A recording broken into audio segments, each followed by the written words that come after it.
The main character of this story is Gizlane Pertium, a man burdened with a truly terrible reputation. He's known as an uncontrollable swordmaster, a lunatic who stays locked in his room, someone who has completely lost his mind, and on top of all that, the utterly useless eldest son of Count Pertium. With titles like those attached to his name, anyone would assume he's nothing more than a spoiled noble failure, but that assumption couldn't be more wrong, at least not anymore. And the man standing across from him is learning that lesson the hard way. The bearded opponent can barely process what's happening in front of him. His eyes widen in disbelief as the so-called useless heir dismantles him without hesitation. Every blow strips away his confidence, leaving him humiliated by someone he never considered a real threat. Meanwhile, Gizlane remains completely unfazed, calm, steady, and in control. If anything, he looks relieved. All the money he invested into preparing this trap has finally paid off, exactly as planned. With a relaxed expression, he even asks his opponent whether he's enjoying the surprise. That single comment sends the bearded man into a rage. To him, it feels as though Gizlane knew this outcome from the very beginning. And Gizlane doesn't deny it. He didn't just predict the ambush, he understood every detail from the start. He knew the exact number of soldiers involved, identified the spies hidden among them, and even traced where the reinforcements were coming from. There wasn't a single piece of the puzzle he hadn't already solved. The realization shatters the bearded man's composure. He starts shouting in disbelief, furious that even his final trump card has been exposed by someone he once dismissed as worthless trash. Gizlane has no interest in listening. He silences the man instantly with a brutal kick to the face, making it clear that no amount of shouting will change the outcome. No matter how many battles await him in the future, Gizlane is certain of one thing: he will always come out on top. And the reason is simple: he already knows how everything will unfold. Rewind the clock almost 1 year earlier, near the Pertium estate in the Kingdom of Lithuania. Gizlane Pertium wakes up in shock. He's alive, that shouldn't be possible.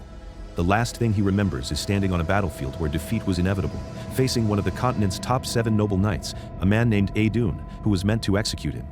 And he succeeded. Gizlane wasn't weak back then. In fact, he was one of the continent's top 7 mercenary kings, feared across the land under the name Gizlane Pertium. Yet before dealing the final blow, Adun mocked him. He said he never expected to encounter the trash of the fallen Pertium household. That comment stunned Gizlane. As far as he knew, his name should have long since faded into obscurity. After his sister's death, he abandoned his family and disappeared from the noble world entirely. Demanding answers, Gizlane questioned how Adun knew so much about his past. Adun revealed that he had been tracking him for years, not by coincidence, but because Gizlane had once been one of them, someone who worked alongside House Delphine to bring the Pertium family to ruin. That revelation hit harder than any blade.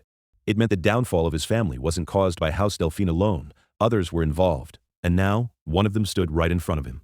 Hatred surged through Gizlane. His desire for revenge exploded, and at that very moment, Adun severed his head.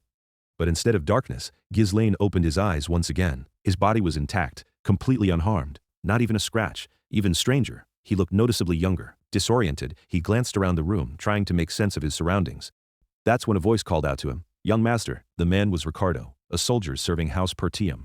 Acting on pure instinct, Gizlane drew a blade and pressed it against Ricardo's throat, demanding immediate answers. Terrified and confused, the soldier quickly agreed to say anything, though he couldn't understand why his master needed to threaten him, just to ask questions. Gizlane was equally confused by Ricardo's reaction. This wasn't how someone he considered an enemy was supposed to respond. Ricardo quickly explained that Gizlane had exhausted himself earlier after throwing a tantrum, and eventually passed out. He mentioned that Gizlane had been stressed about leading the raid squad assigned to subjugate a group of orcs. None of this made sense to Gizlane. Still, Ricardo urged him to hurry, saying everyone was already waiting outside. When Gizlane asked where they were heading, Ricardo answered without hesitation: the Pertium estate. The mention of his family name left Gizlane stunned. In his memories, the Pertium estate had already fallen long ago. As they approached, Gizlane climbed a hill and looked down at the land below. Any lingering doubt disappeared instantly. The Pertium estate stood there, completely intact, nothing like the ruins he remembered seeing reduced to ashes. Ricardo quietly asked why Gizlane kept referring to his own home as a fallen house, warning that the Count wouldn't tolerate such talk. Trying to confirm reality, Gizlane pinched his cheek. The pain was real. That was when everything finally clicked. His younger body, his restored estate, the people who should have been dead, alive once again. There was only one possible explanation. He had returned to the past. He recalled how his younger self had resented the household. His inferiority complex led to reckless behavior, and over time the people around him began to distance themselves. Unable to handle the criticism, he eventually ran away. Years later, he became a mercenary. He survived countless battles, honed his skills, and carved out a name for himself. Eventually, he returned to Pertium, hoping to atone for his past mistakes, but by then, it was too late. His household had already been reduced to dust. He lost everything. And now, somehow, it was all here again. The people he cared about were still alive. The future hadn't been destroyed yet. Relief and excitement surged through him, but he knew better than to celebrate too soon, because he remembered this day. According to Ricardo, they were here for an orc raid, and in his previous life, this was the day most of the raid squad died. Back then, reports claimed there were only 3 orcs. Believing it would be an easy task, Gizlane joined despite having no experience leading a squad, but when they arrived, the numbers were far greater than expected. Almost everyone died, all because of his arrogance and stubbornness.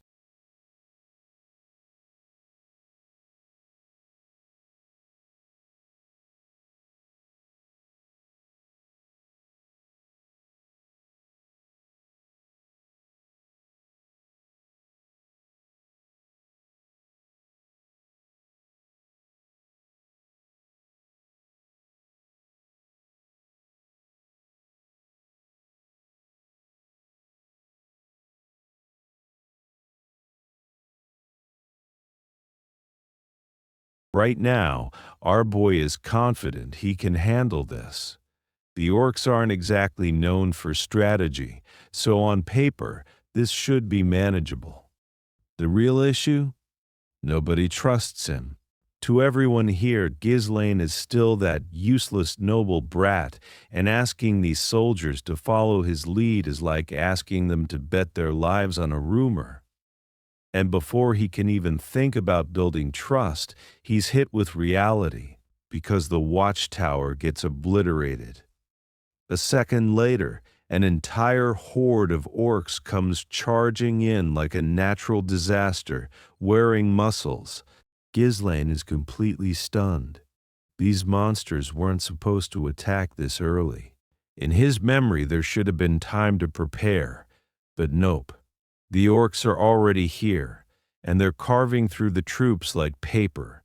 Each orc is strong enough to wipe out multiple foot soldiers by itself. People are getting flung, crushed, and torn apart left and right. The raid squad commander, Scoven, jumps in and starts barking orders. Defensive formation, hold the line, shields up. But formations don't mean anything when your enemy is basically a walking demolition engine. Even Scoven knows it. They got ambushed before they could set up anything, and to make things worse, the orcs are way more numerous than the report claimed. At this rate, they're all going to die. Then someone shouts a warning. Scoven turns in manufactured, and there's a massive orc raising an axe high enough to split him in half. He doesn't have time to dodge. And that's when Gizlane moves. In one burst, our guy launches himself forward, yanks Scoven out of the kill zone, and slices clean through the orc's hand like it's made of vegetables. The axe drops, the monster stumbles, and the entire squad just freezes, because the trash young master just saved their commander and crippled an orc like it was nothing. The orc collapses moments later, and Gizlane clicks his tongue in annoyance. His body still can't properly use mana. He's strong, but not at full capacity yet. Still, he walks back like he owns the battlefield, extends his hand to Scoven, and demands the commander's authority. Scoven looks at him like he's lost his mind. He refuses immediately.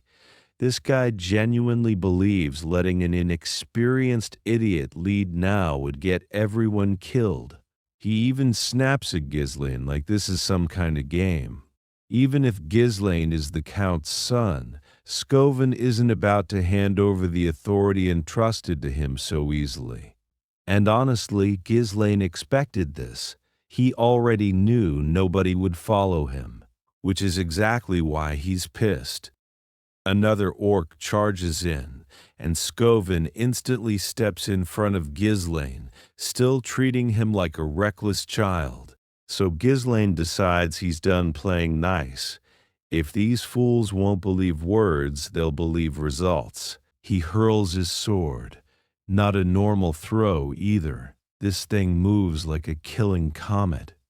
Scoven starts to yell about insubordination, but his voice dies in his throat when he sees the orc drop instantly. One clean hit. Dead on the spot. Scoven's face twists into the kind of expression you make when your brain refuses to accept reality. Gizlane, completely unbothered, asks him a simple question. Do you even know what matters most in battle? Scoven clearly doesn't. So Gizlane turns his attention to the trembling soldiers and makes it clear, if your troops are drowning in fear, you've already lost. The first thing you need isn't a formation, it's momentum. And then our boy proves it. He dashes forward, grabs the sword lodged in the orc's head, and launches himself into the air. He lands on another orc's skull and drives his blade straight down. Scoven can't even blink fast enough.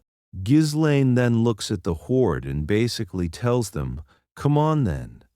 If you want to die, line up." And the orcs, being orcs, actually take the bait. They rush him, and Gizlane turns into a blender. His movements are absurd, fast, clean, efficient. Every slash is aimed at weak spots.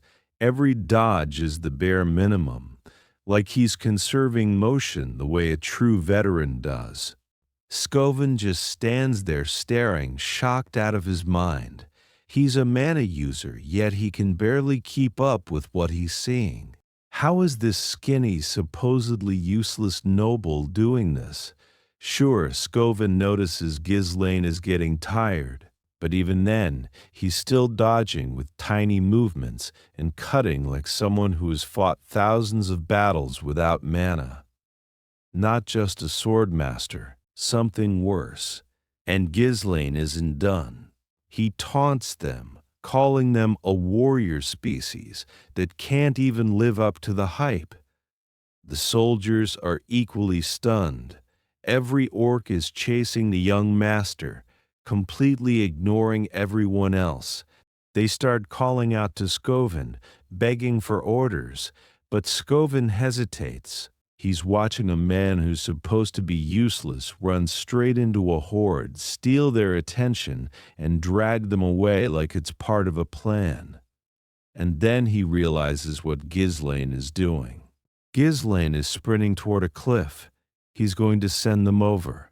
Scoven finally snaps out of it and orders the troops to form a shield wall, ready to follow Gizlane's lead. Meanwhile, the orcs are still charging after him, blinded by rage. Gizlane is pretty sure Scoven will understand the plan fast enough. He's a decent commander, even if he's stubborn. And yeah, Gizlane would love to slaughter them himself. But his stamina is trash right now. So this works. When he reaches the cliff's edge, the orcs suddenly notice soldiers positioned behind them, shields raised, formation tight. Without hesitation, Gizlane jumps off the cliff. It's not suicide. It's a signal. The soldiers surge forward, slam into the horde, and with one unified push, every last orc gets sent tumbling over the edge. Blood. Screams. Silence. The raid squad survives. They're exhausted, shaking, barely standing. But they're alive. Then Scoven looks down and sees Gizlane still hanging from the cliffside, his sword jammed into the rock like an anchor. No fear, no panic. Just a smug, confident grin pointed directly at the commander. For a split second, Scoven is startled. Then he breaks into a proud smile. He reaches out, but he can't grab him, and Gizlane's grip finally slips. He falls. Everyone freezes. And as he drops into darkness, Gizlane drifts into unconsciousness, hearing a familiar voice. His sister.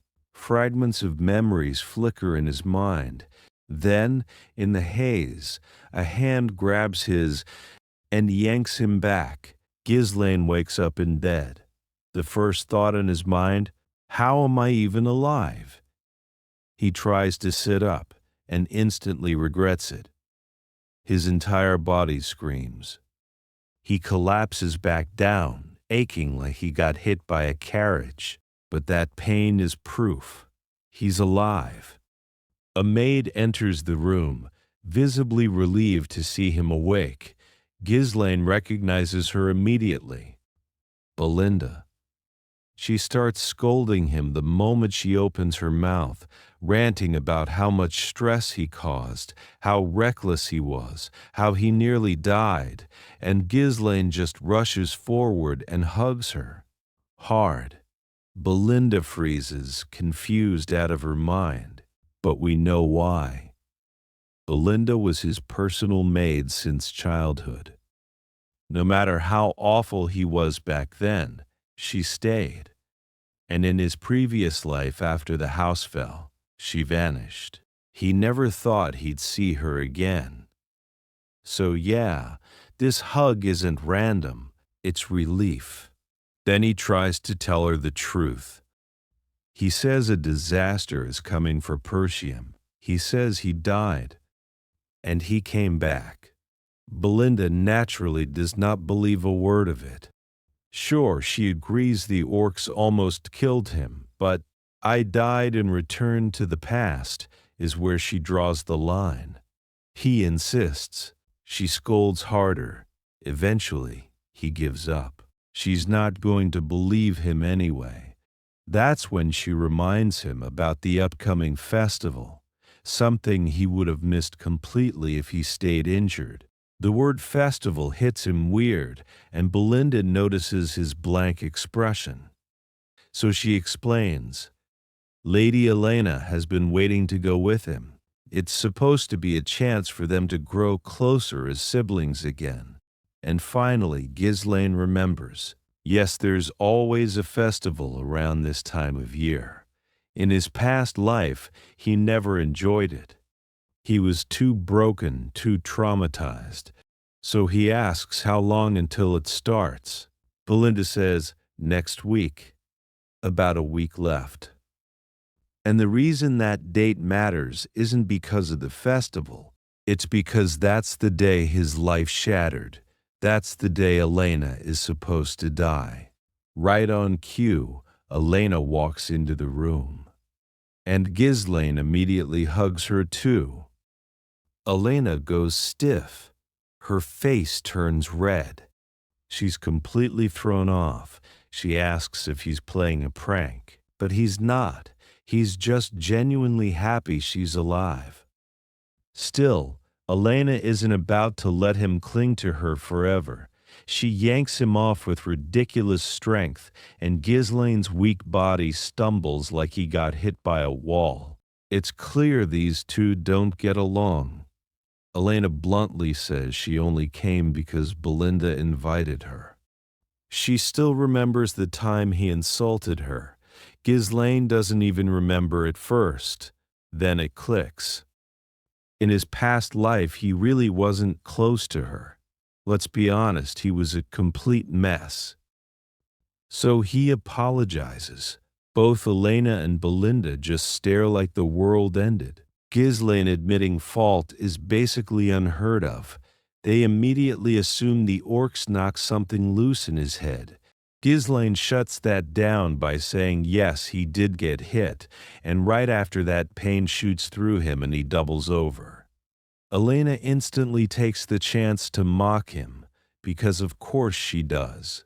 But weirdly, it doesn't feel cruel. It feels familiar, warm.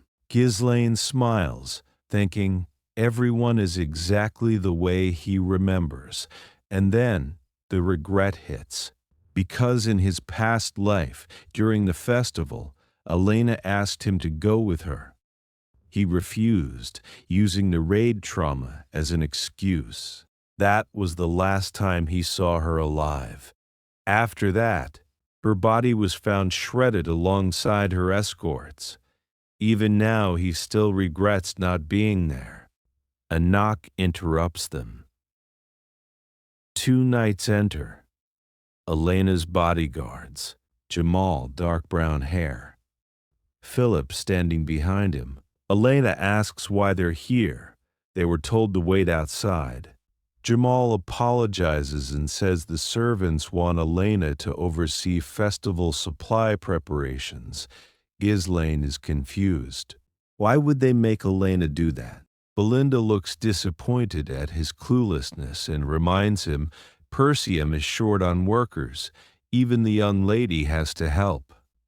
Gizlane didn't know this because back then he never cared, but now that he's here again, he decides he'll help too. Elena is shocked. Belinda is suspicious. Both of them are basically thinking, yeah, he definitely got hit in the head. Soon they're at the festival grounds. Everyone is rushing around, setting up stalls, preparing supplies, and the moment the workers hear Gizlane wants to help, the atmosphere gets weird. People start looking uncomfortable, nervous. Elena tries to push him away, saying the best help he can offer is to stay out of the way and not cause trouble. But Gizlane refuses to leave her alone. Because last time, Elena's body was found near the slums, far from the festival. That means someone lured her away or dragged her. To stop it this time, he needs to understand the castle's layout, routines, and blind spots first. Then a knight comes rushing in, calling Gizlane's name. It's old man Fergus. He's out of breath, emotional, nearly crying as he talks about how worried he was after hearing about the orcs. Elena even adds that her brother has been acting strangely lately and suggests Fergus take him back. Gizlane can't argue. He gives in. He tells Fergus to take him to the abandoned training field. Fergus asks why. Gizlane answers simply, "I'm going to train." Fergus looks confused, but he doesn't question it. He just leads him to the training hall, and the moment Gizlane steps inside, he's surprised. The place is in great condition, well-maintained, high-quality equipment, better than anything he had even as a mercenary. Fergus explains they kept it ready in case Gizlane ever wanted to use it. The old man admits he always believed Gizlane would eventually overcome whatever mental storm he was trapped in. That hits Gizlane, because he realizes something painful. He spent his whole youth treating everyone like enemies, but Fergus was always on his side.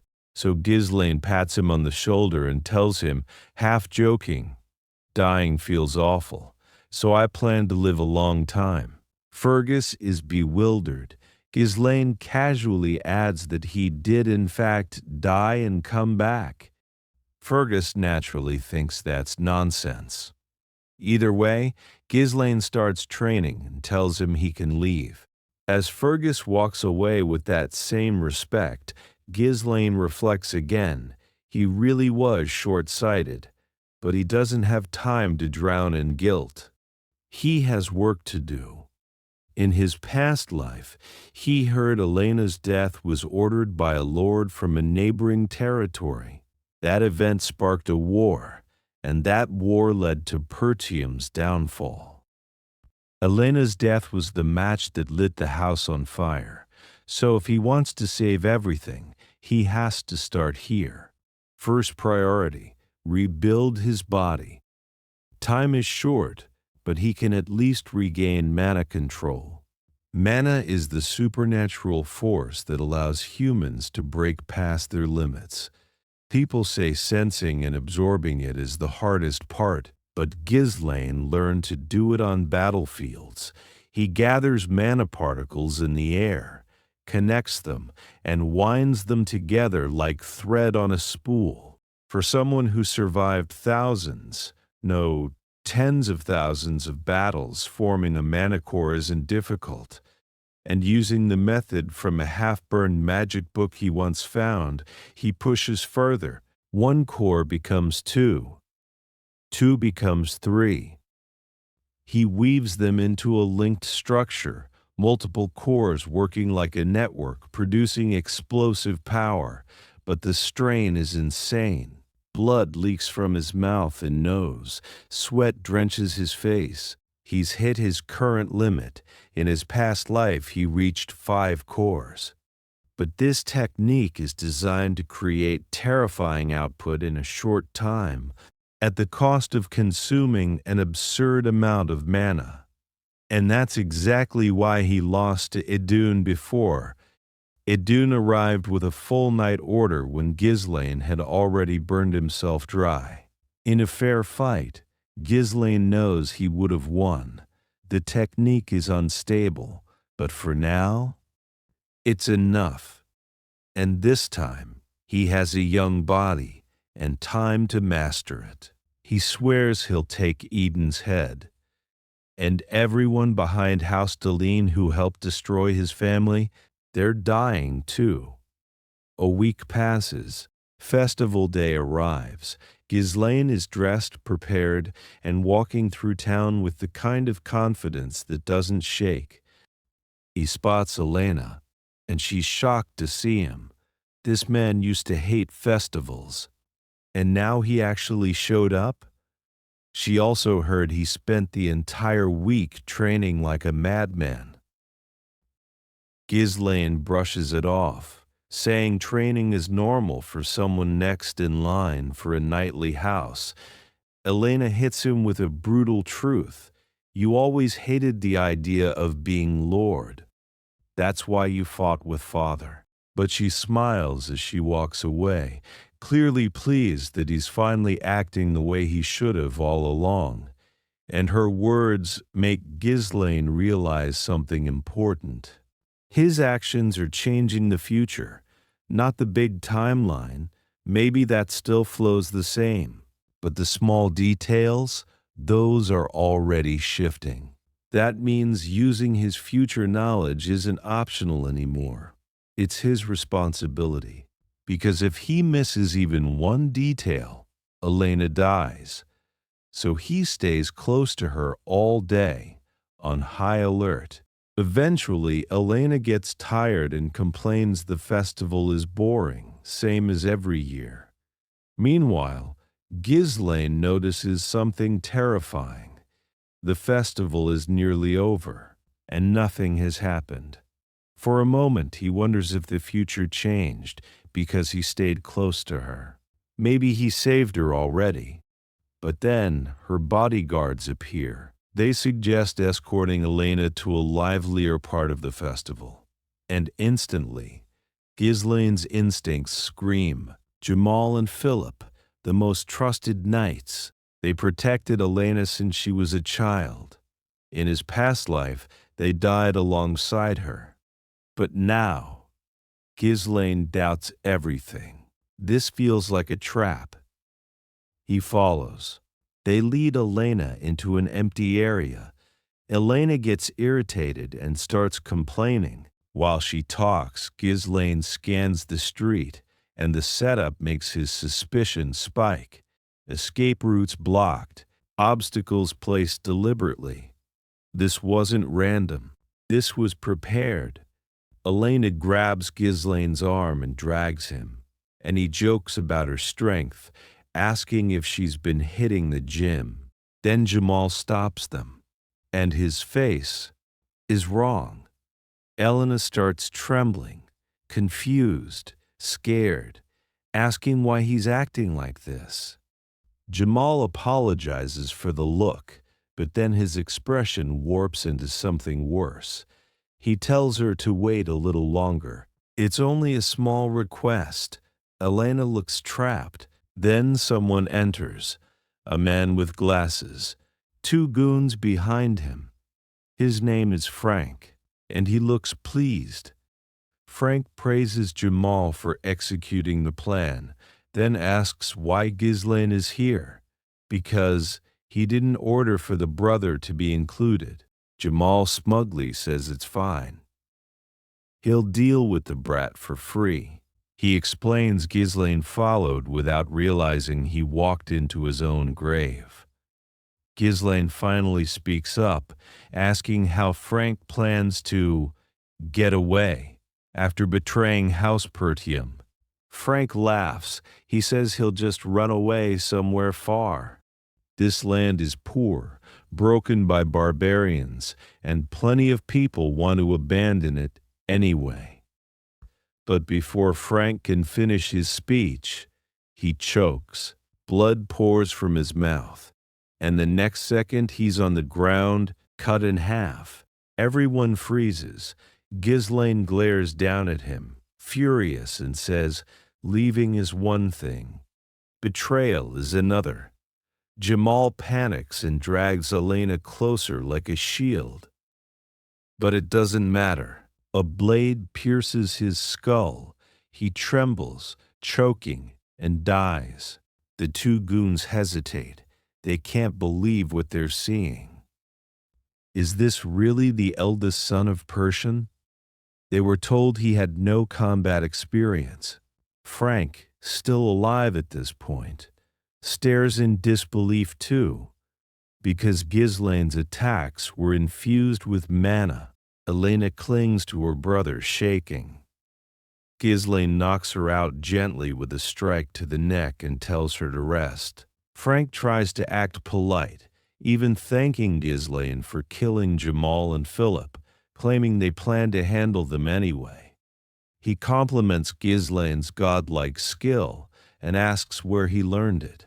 Gizlane shuts him down immediately. None of your business.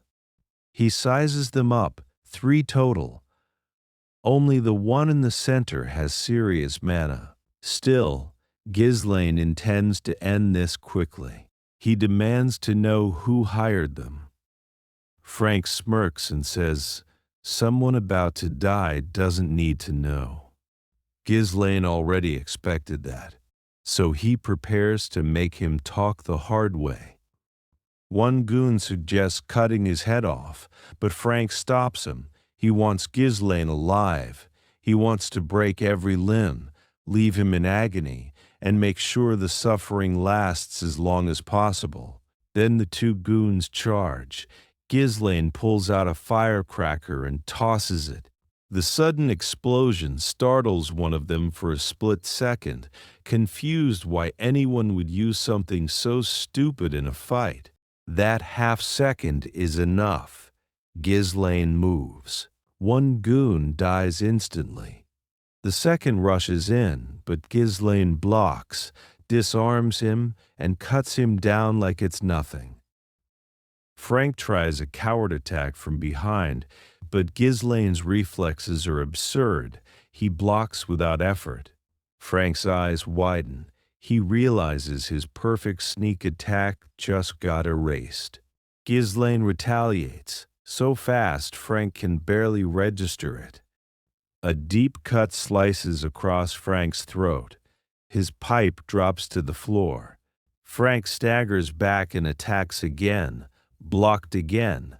Frank admits the only reason he didn't die instantly is because he reinforced his throat with mana at the last moment. Even Gizlane is impressed. That's advanced control. Frank finally decides to stop playing around. He launches forward with full force. Then he notices Gizlane's grin. And that grin makes his blood run cold, because it looks like Gizlane wanted this. Gizlane overpowers him and lands a brutal kick to his face. Frank lands on his feet and smirks, claiming that with his mana level, physical attacks won't work. Then he suddenly coughs up a disgusting amount of blood.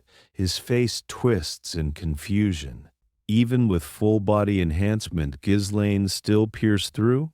With pure technique? Gizlane thinks about how, in his past life, he never found the true culprit behind Elena's death, but now he has someone connected to it. So he warns Frank to brace himself. Then he activates his third core. Frank's mind blanks, because Gizlane is already in front of him. Their blades clash so fast all you can see are streaks. Frank pours everything in, but he can't keep up. His hands numb. His sword starts cracking. He's never heard of a technique that boosts mana so explosively with that level of control.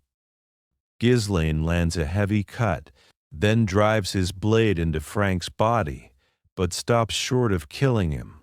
Because he needs answers, he demands the name of the mastermind. Frank tries to resist and pulls out hidden throwing daggers, but mana threads snap around his arm, freezing it. Frank's eyes blow wide open. Those threads are mana. Gizlane offers a deal, talk, and he'll sheath his blade. Frank still hesitates, so Gizlane stops bargaining. He pours energy into the sword already buried in Frank's abdomen. Frank screams as his mana core begins to shatter. This isn't just pain. This is destruction, and it's insanely risky. One wrong move in mana backflow could cause an explosion that wipes out the entire area. It looks like Gizlane is trying to self-destruct, but he's not an amateur. He controls it cleanly. Frank realizes Gizlane isn't bluffing. He stares into Gizlane's eyes and sees a reaper, so he finally breaks. He spits out the name Count Desmond, the mastermind behind the assassination orders. And this was all meant to be a pretext to start a territorial war against the Pertium and Dard families. Gizlane's expression darkens. In his past life, this kind of underground work usually involved families tied to ducal houses, and if his instincts are right, Duke Delphine is behind this too. Still, the fact remains. Frank came here to kill Elena, so Gizlane ends him. Frank panics, thinking Gizlane is backing down on his earlier promise. But Gizlane reminds him, after everything he's done, he has no right to feel fear now that he's the victim. Frank laughs weakly even while dying, claiming it doesn't matter. He says the Dard side of the plan is already complete, and Pertium will perish in war regardless. Gizlane covers his mouth to shut him up, then whispers the real secret. He died once. And he came back, so he won't allow the past to repeat. Those are Frank's last words before Gizlane cranks the core shattering to maximum. Mana backflows. Gizlane directs it into the sky, and it detonates like a twisted firework.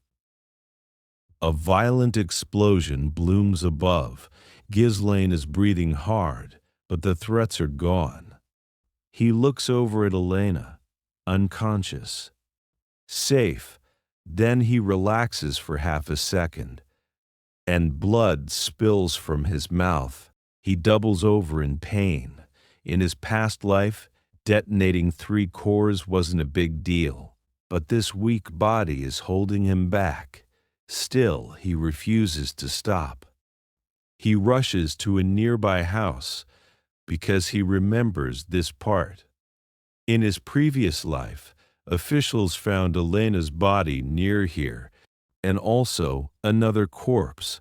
According to Frank, the dead man here is the son of the Dard family. There's also another dead escort knight. In his previous life, these bodies became the proof that Dard assassinated Elena, and the moment that conclusion formed, war began.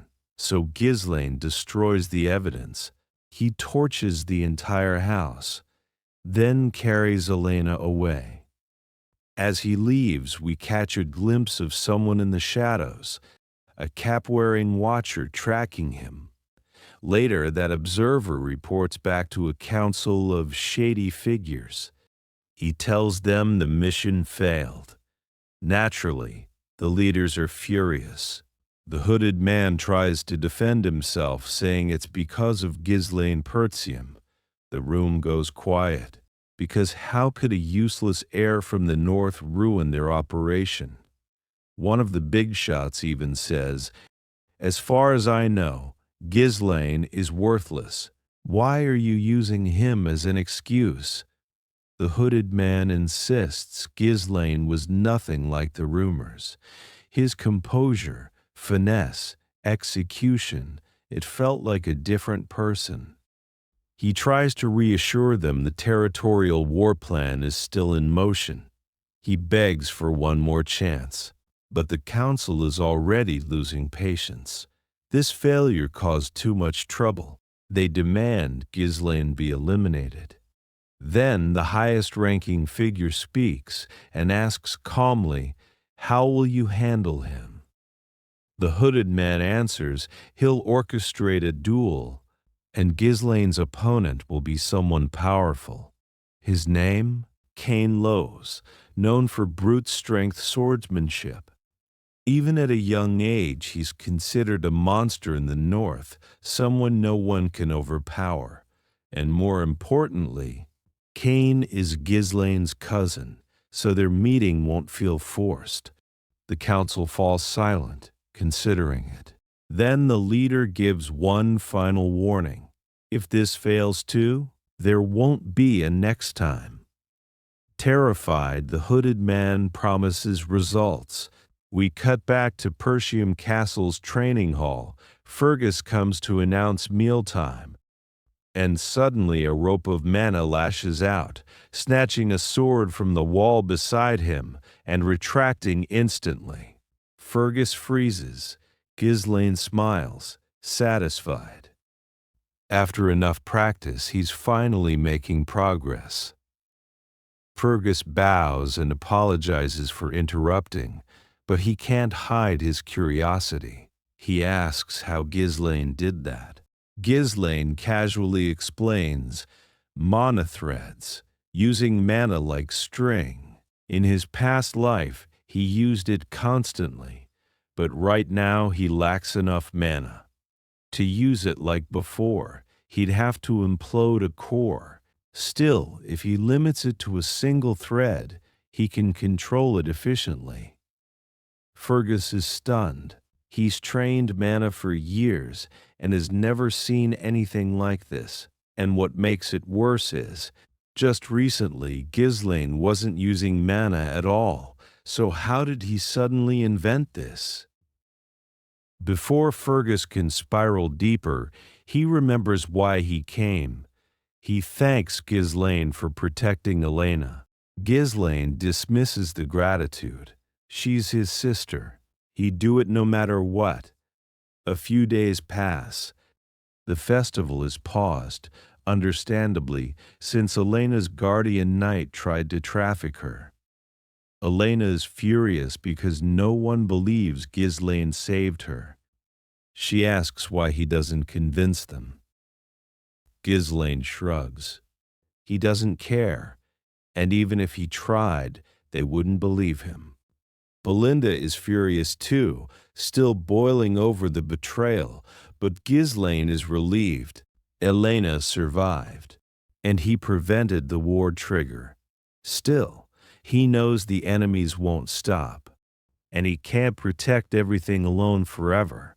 So he needs to build power, and for that, he needs a military force, which means money. Then a maid arrives with food. Gizlane notices he's being served dry bread instead of an actual meal. Belinda explains it's because of the recent chaos, and right on cue, shouting erupts outside. A fat merchant is screaming for compensation, and he's not alone. A whole crowd of merchants is protesting outside the castle, demanding repayment for losses caused by the festival's cancellation. Belinda explains that Pertium is full of merchants who rely on festival profits. Last year was good, but this year the festival ended after one day, so they're furious. Gizlane finally understands how bad the economy is, and if he doesn't calm them down, this turns ugly fast. So he tells Fergus to have soldiers control the crowd. Fergus replies casually, "We don't have soldiers. Most have been dispatched for reconstruction near the Forest of Monsters after the orc raid damage." Gizlane's situation is worse than he thought. Pertium is basically in constant war. Barbarians to the north, Monsters on the other side. No money means no soldiers. No soldiers means no safety. He pulls Belinda aside and tells her they need a solution. She manages his finances. Belinda gives him the worst possible answer. There's no money. When he asks why, she reminds him his father cut off his allowance because he spent money like water. Gizlane is disgusted. He demands she lend him money. Belinda says she has none either. No funds, no troops. What does he even have? Even with future knowledge, he needs capital to move pieces. Then Ricardo bursts into the room at full speed, gasping for breath. Gizlane asks what happened. Ricardo shouts that there's a problem. Young Master Kane wants to see him. Gizlane freezes. Kane? Then we cut to the courtyard, where Commander Scoven is getting absolutely destroyed. Kane's muscles are insane. Every punch lands like a hammer. Scoven's face is getting crushed like a tomato. One final blow knocks him out cold. Gizlane arrives just in time to see his knight on the ground. His expression turns deadly. Then he looks up. Kane stands there, huge, towering, smiling like a monster. Beside him is his escort knight, Kane Lowes, the heir of Lois County allied with Pertium. He was once Gizlane's only friend, and also his enemy. Kane walks toward him. Gizlane doesn't flinch. He calmly asks Ricardo how this happened. Ricardo explains. They responded to a tavern disturbance. Kane asked Scoven if the rumors about Gizlane were true.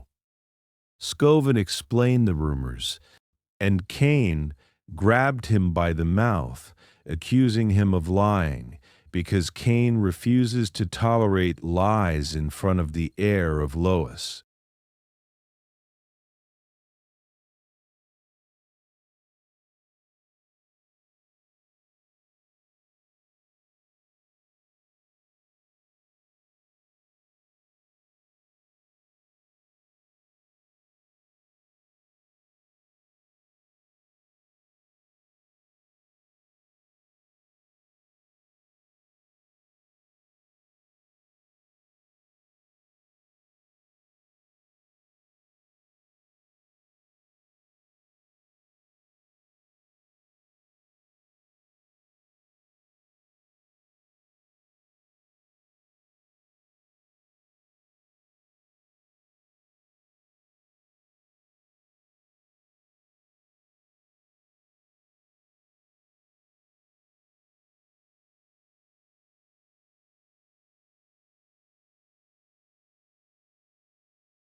That's Ricardo's version. But then Kane's escort knight cuts in, smugly saying Ricardo isn't telling everything. According to him, Scoven claimed that Gizlane, who never trains, killed an orc bare-handed and eliminated traitor knights alone. So Kane disciplined Scoven for lying. And the escort knight smugly says this wouldn't have happened if Scoven hadn't lied. Gizlane stays silent, but inside we hear his thoughts. He hates Kane. Kane used to be his subordinate, yet whenever he visited Pertium, he caused chaos. No one could punish him because he was an ally. Kane was always respected. Gizlane, meanwhile, was always looked down on. Kane's confidence was praised as hero-like. Gizlane's insecurity was mocked. Now we shift to Cain's perspective.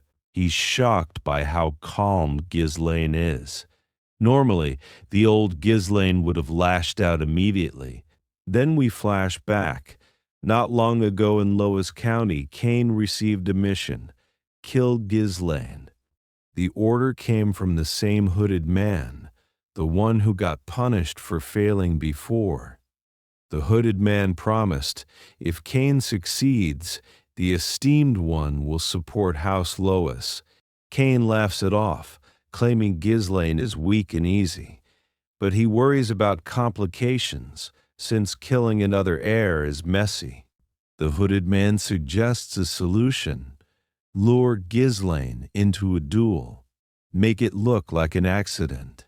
A simple dispute between heirs that ends tragically. He even promises to disguise himself as Cain's escort knight and orchestrate everything. Cain is fascinated by the idea of killing his own cousin, so he agrees. Back in the present, Cain wonders why they suddenly want Gizlane dead.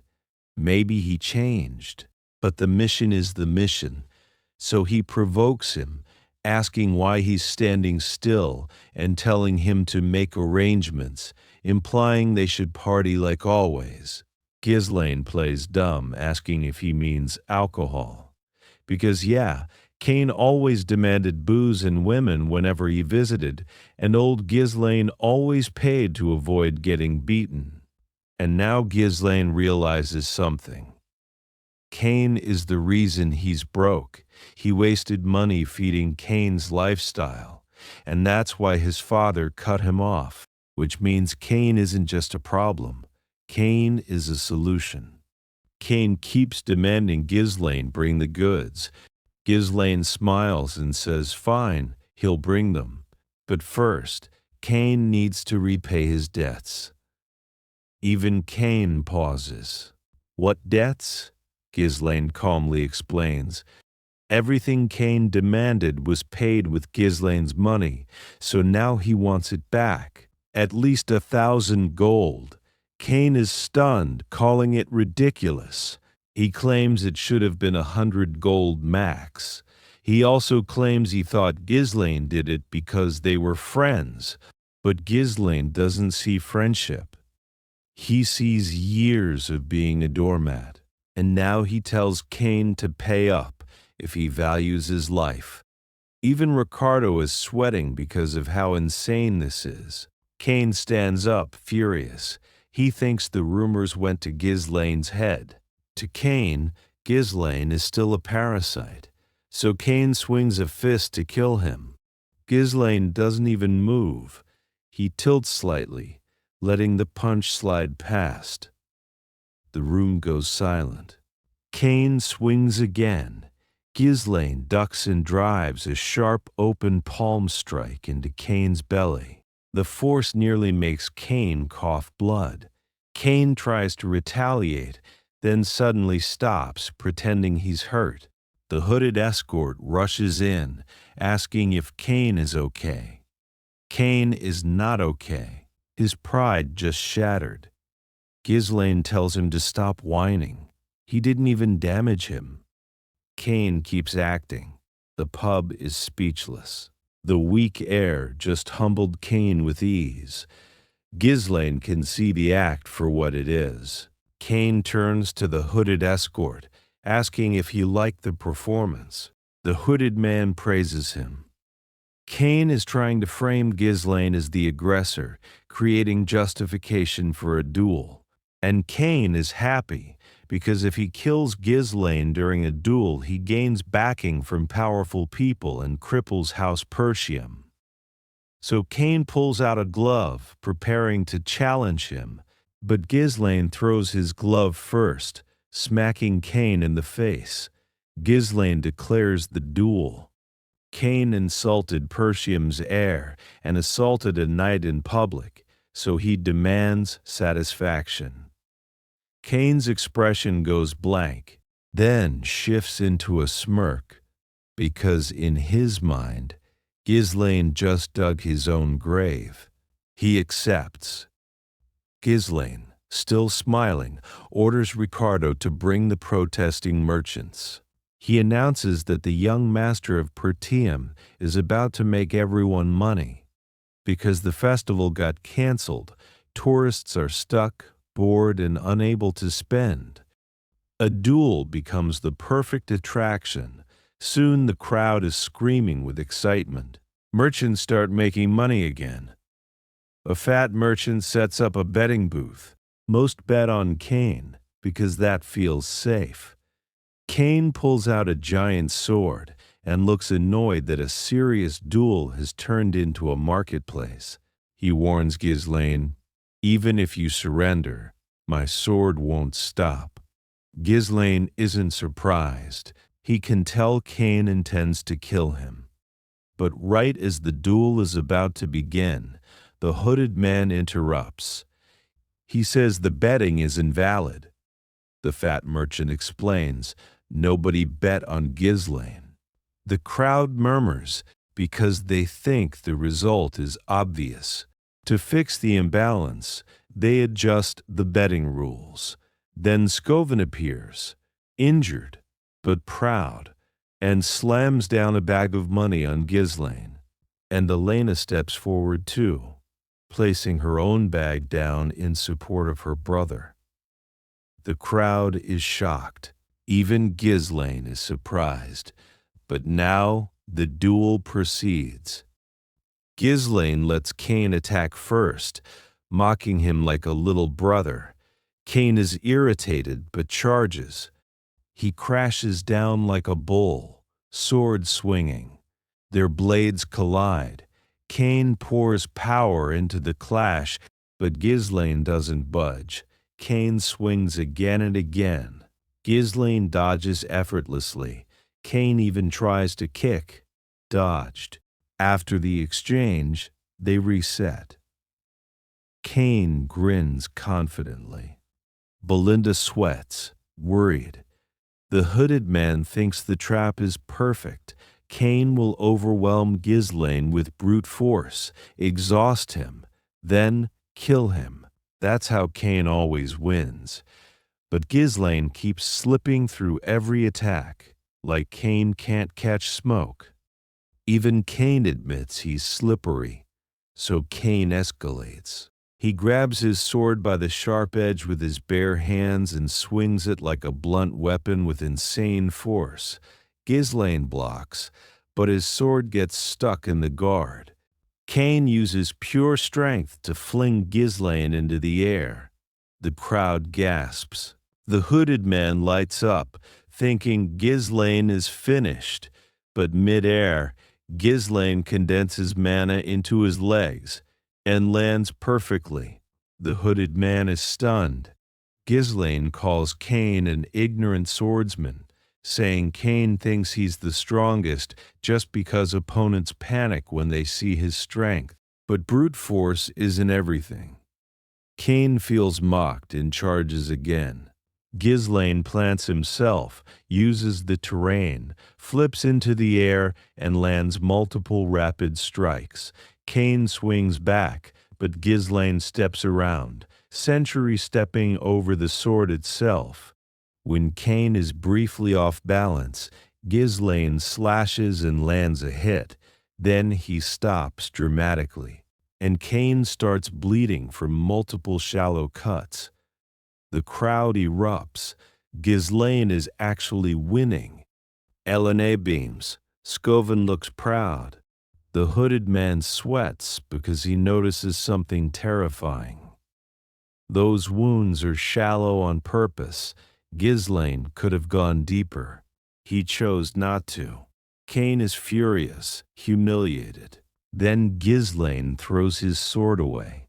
He announces he'll fight bare-handed now, because the skill gap is too wide to bother using a blade. That humiliation makes Cain's blood boil. Gizlane then raises the stakes. He wants double. 2,000 more gold. The crowd is unsettled. A bare-handed fight with that much money on it? The hooded man is sweating like his life depends on it. But deep down, He thinks Cain might still win in fists. The merchant announces the new round bare-handed battle. More people start betting on Gizlane now. They've seen enough. Cain accepts, but refuses to drop his sword, trying to swing it anyway. Belinda panics and tells Gizlane to pick up his sword too. But Gizlane stays calm. Cain swings down. Gizlane ducks so fast it looks like his afterimage lags behind. He smashes Cain's leg, then uppercuts his chin. Blood sprays. Cain's knee drops. He didn't even see it coming. The crowd loses it. This is entertainment. Gizlane smirks and says he hasn't even started yet. He wants to play more. Cain's ego shatters. He rushes again, but Gizlane keeps dodging and countering, landing crushing blow after crushing blow. Even as narrator, it's hard to keep up. It's pure choreography.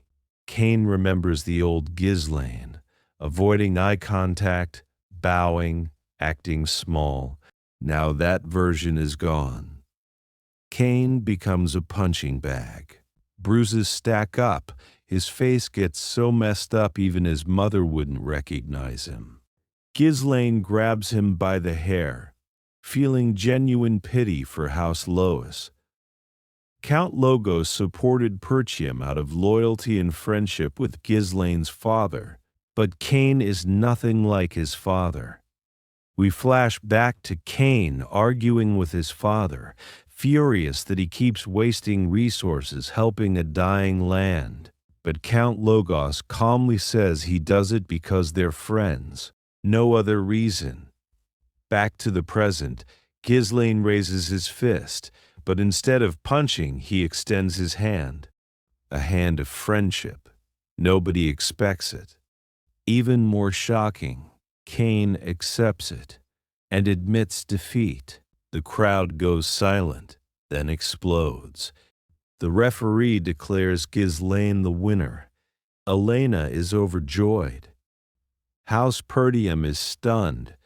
The hooded man rushes in, screaming at Cain for giving up. Cain doesn't respond. He turns away and says he's done playing that game. The hooded man panics. He failed his mission. Then Gizlane makes it worse on purpose. He shouts that the hooded man is volunteering to pay for everyone's meat and drinks. The crowd erupts in happiness. The hooded man freaks out, saying he never agreed. Gizlane puts a hand on his shoulder and tells him this is the price of losing, not deducted from the bet. Also, don't forget, 2,000 gold on top of the original 1,000, and if he tries to run, he'll regret it. The hooded man sees the menace in Gizlane's eyes and knows he's not joking.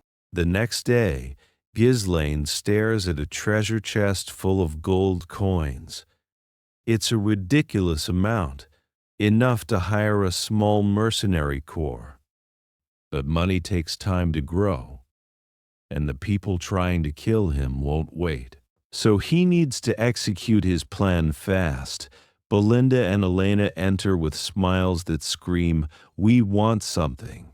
Elena politely asks what he plans to spend the money on. Gizlane asks if she wants some.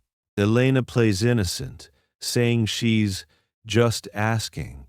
Belinda then says she knows he must be preparing a grand present for Lady Amelia's birthday.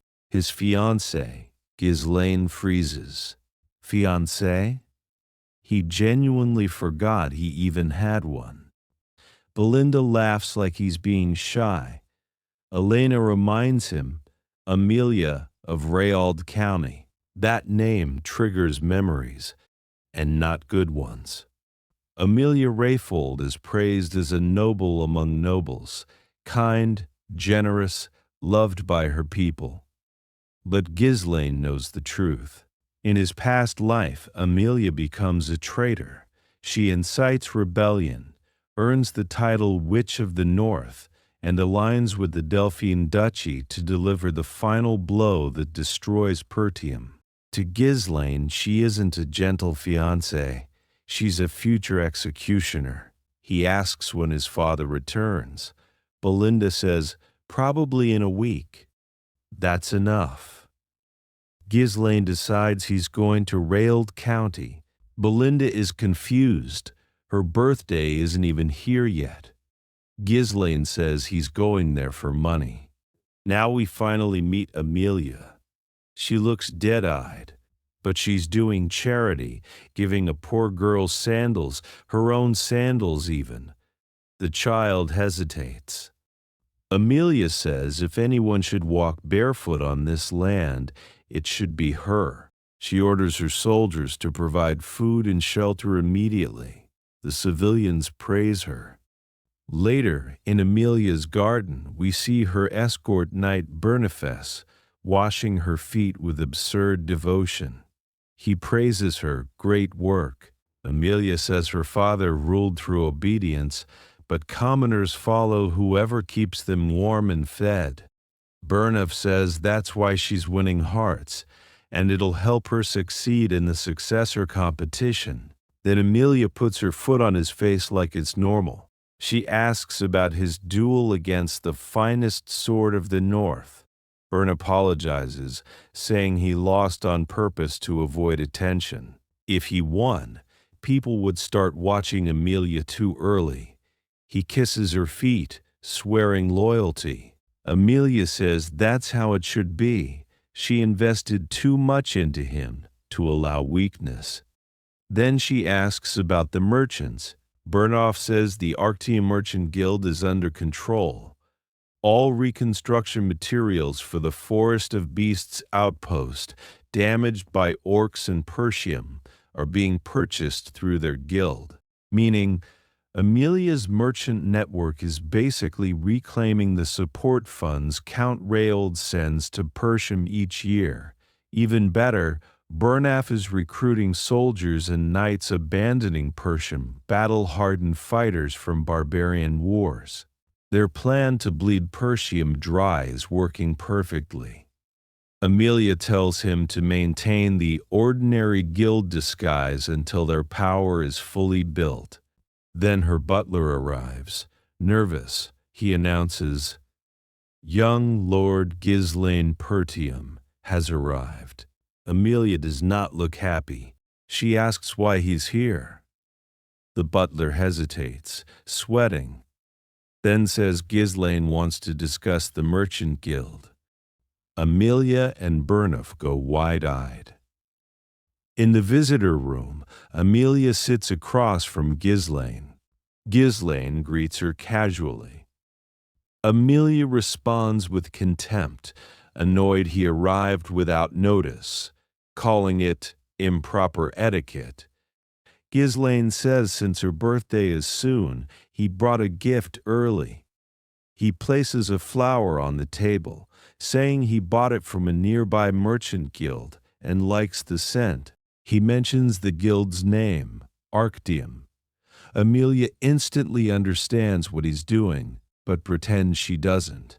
She says she'll take her leave. Gizlane calls her name. His tone shifts. He tells her to sit. Amelia feels pressure, real pressure, something that shouldn't be coming from the timid boy she used to bully. Gizlane cuts the games and demands 10,000 gold. Amelia is disgusted. She questions if he's here on behalf of his father. Gizlane says no. He also says he already knows she has no intention of marrying him. And he implies she's preparing to become the Lord. Then comes the threat. If people learn she's secretly building power through the Merchant Guild, she could lose the succession fight. Amelia's eyes turn cold. She tells him not to joke about that.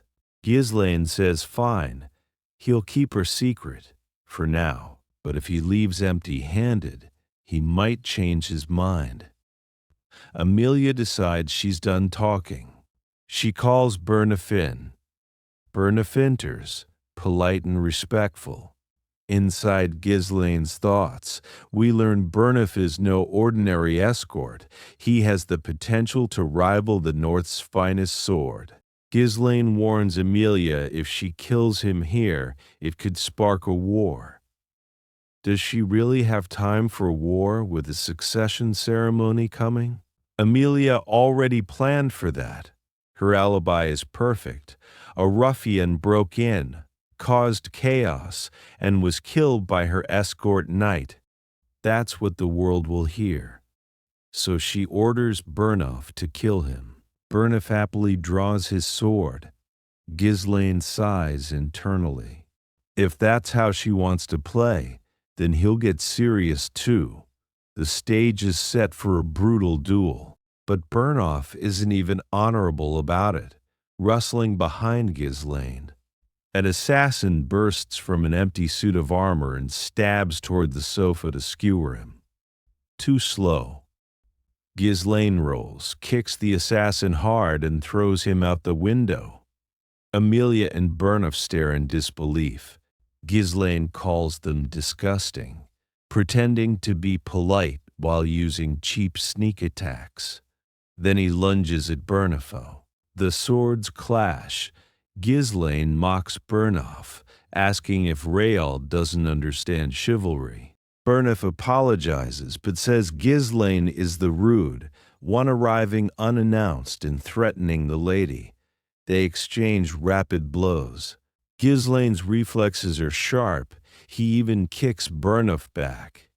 Burnif realizes Gizlane isn't a fraud.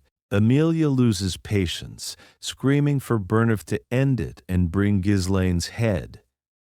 Burnif intensifies. He orders Gizlane to come at him. Gizlane smirks, mocking how an escort knight dares command a noble. They clash again. This time Burnif isn't holding back. He even grazes Gizlane's face, drawing blood. They move too fast to track, just silhouettes. Amelia is furious watching this. How is the lousy punk fighting her knight evenly? Gizlane tries to repeat a previous technique, but Burnif slams him to the ground.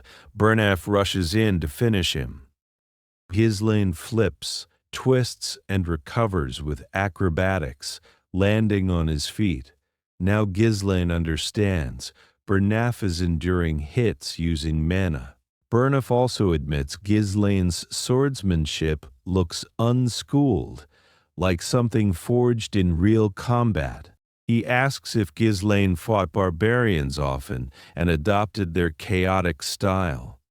He says it might work in war, but not against him. He vows to end it. Gizlane knows he's in danger. Burnif's precise thrusts mess with timing and distance. At close range, Burnif's size makes overpowering him hard. Honestly, Gizlane shouldn't be fighting this guy yet. It's like challenging a final boss at level 1. But he doesn't have time. So he escalates. He creates a mana thread. It zips past Burnif's ear. Before Burnif can understand it, Gizlane yanks a sword from behind with the thread and smashes Burnif in the back of the head, then kicks his face. Burnif staggers, senses rattled. Amelia is stunned. Gizlane leaps to finish, but Burnif uses raw force to fling him away. Burnif tells Amelia to run. From here on, he can't guarantee her safety. Collateral damage is coming. Gizlane is fired up, thrilled. He hasn't fought someone this entertaining in a long time. Amelia runs down the corridor, shaking with humiliation, wondering who leaked the Merchant Guild information to Gizlane. She thought the rumors, Orslayer, Sister Protector, Duel Winner, were exaggerated or luck. Now she has to accept he truly changed. Then she notices all guards are missing, until she finds them scattered on the floor. And standing there, Belinda, Amelia barely reacts before Belinda puts a dagger to her throat. Belinda notices Amelia's spider and snatches it, disgusted. She reminds Amelia of the engagement ceremony. Belinda overheard that Amelia's siblings mocked her for raising spiders, so Amelia raised them anyway, maybe as revenge, maybe as self-assertion. Belinda says it doesn't suit her, then crushes the spider under her foot and tells Amelia to cooperate. Before we learn what she means, we cut back to the duel. Burnoff releases a heavy, ominous aura. The air feels dense. Mana pressure floods the space. Burnoff is furious that Gizlane called him entertaining, like a lowly mercenary would. He believes Gizlane is mocking nobility. He throws blow after blow with rage. Gizlane responds with equal aggression. Burnoff swings once and sends Gizlane back, then follows with a strike that finally lands, grazing Gizlane's shoulder. Blood splatters. Burnoff is shocked because Gizlane braced for the injury and used his shoulder to push the blade away. Gizlane retaliates, but Burnoff kicks him hard while mocking him. This is the difference between a real swordsman and a brat playing with a blade for entertainment. Gizlane flies back and still smiles. Because he's enjoying this, Burnoff controls the fight. With speed, range, relentless consecutive strikes, grappling attempts fail instantly. In a locked clash, their swords bind, making Burnoff believe separation is impossible. But Gizlane is playing the long game, because Burnoff hasn't seen the ace. His mana cultivation technique. In an instant, Gizlane unleashes his third core. The balance flips. One powerful strike disarms Burnoff completely. Burnoff's mind blanks. Explosive mana during combat? What is this technique? Gizlane places his sword at Burnoff's head. Fight ends. Then Belinda drags Amelia into the room. The once arrogant woman is in tears, instantly agreeing to pay the 10,000 gold, begging them to disappear afterward. Gizlane is relieved to get the money, but irritated it had to turn into this mess. It would have been easier if she just paid from the start. He sheaths his sword, walks toward Amelia, and delivers the final line. The price just doubled. 20,000?